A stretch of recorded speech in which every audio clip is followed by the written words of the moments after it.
અહીં ઉપસ્થિત પ્રિન્સિપલ, સ્ટાફગણ અને વહાલા વિદ્યાર્થી મિત્રો, આજનો વિષય છે ગીતાજીના શ્લોક, જેમાં અધ્યાય 5મો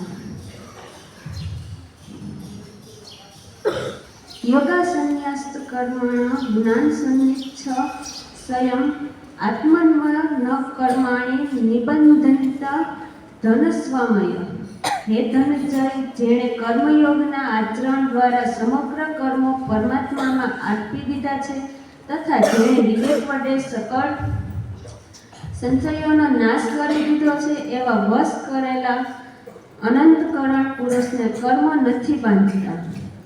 તસ્માદ અજ્ઞાન સન્મુત્તમ હસ્તથ જ્ઞાની સમીનાત્મા છિન્વેનમ સ્વયં યોગમાતિષ્ઠોનિત ભારત.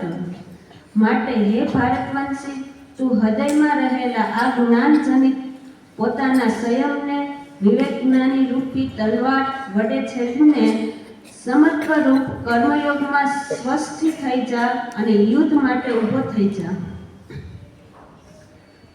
અર્જુન ઉપવર સંન્યાસ કર્મણ કૃષ્ણ પુનઃયોગમ ન સશક્તિ યચ્છન્તે તેયોરકમ તન્મે બુદ્ધિ સુનિશ્ચિતમ.